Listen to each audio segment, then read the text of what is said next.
videoya keçməzdən əvvəl kanala abunə olmağı və videomu bəyənməyi unutmayın. Azərbaycanda 1991-2023-cü illərdə Ermənistanın Azərbaycana qarşı hərbi təcavüzünün tərkib hissəsi kimi çoxsaylı ağır cinayətlər, o cümlədən insanlıq əleyhinə cinayətlər və hərbi cinayətlər törətməkdə, habelə SSRİ-nin son illərində həyata keçirilən qanunsuz fəaliyyətlərdə ittiham olunan şəxslərə qarşı məhkəmə prosesi davam etdirilir. Yeni Sabah xəbər verir ki, bunu Azərbaycan Prezidentinin köməkçisi, Prezident Administrasiyasının Xarici Siyasət Məsələləri şöbəsinin müdiri Hikmət Hacıyev özünün sosial şəbəkəsindəki səhifəsində yazıb. Diplomat bu barədə açıqlamasını cinayət və cəza başlığı ilə yazıb.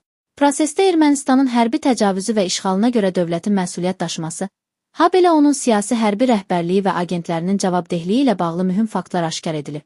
Görünən odur ki, bu proses Ermənistanın siyasi rəhbərliyini ciddi narahat edir.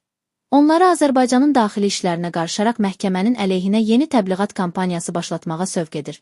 Ümid edirik ki, Ermənistan digər beynəlxalq hüquqi öhdəlikləri ilə yanaşı, Beynəlxalq Cinayət Məhkəməsinin üzvü kimi bu kontekstdə törədilmiş təcavüz aktına, hərbi cinayətlərə və digər ağır cinayətlərə görə məsuliyyətini etiraf edir. Ermənistan hökuməti məhkəmə prosesinin əleyhinə lüzumsuz təbliğat aparmaq əvəzinə, keçid dövrünün ədalətinin və regionda davamlı sülhün bərpasına kömək etmək üçün məhkəmə prosesi ilə əməkdaşlıq etməlidir. Sülh üçün əsl niyyət və Azərbaycanla münasibətlərdə yeni başlanğıc digər məsələlərlə yanaşı Ermənistanın öz məsuliyyətini etiraf etməyə və hərbi cinayətlərdə ittiham olunanları, xüsusən də hazırda Ermənistan ərazisində gizlənənləri təhvil verməyə hazır olması ilə nümayiş etdiriləcək. Lakin Ermənistan cinayətlərinin zaman keçdikcə unudulacağına və ya yox olacağına inanırsa çox böyük səhv edir. Populist ritorika yox, ədalət və sülh üçün real addımlar lazımdır.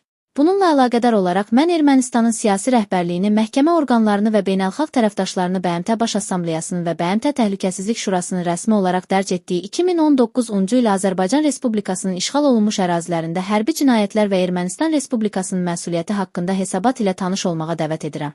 Azərbaycan Ermənistanın hərbi təcavüzünə hərbi siyasi vasitələrlə uğurla son qoyduğu kimi, indi də təcavüzün günahsız qurbanlarının hüquqlarının təmin edilməsi, ədalətin bərqərar olması, hərbi təcavüzdə insanlıq əleyhinə cinayətlərdə və hərbi cinayətlərdə təqsirləndirilən şəxslərin və dövlətin məsuliyyətə cəlb edilməsində unikal məhkəmə təcrübəsi nümayiş etdirir.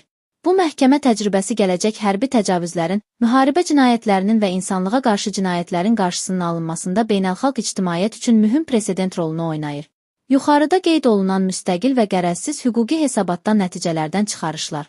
Ermənistan törətdiyi hərbi cinayətlərə görə dövlət məsuliyyətinin beynəlxalq hüququna uyğun olaraq məsuliyyət daşıyır.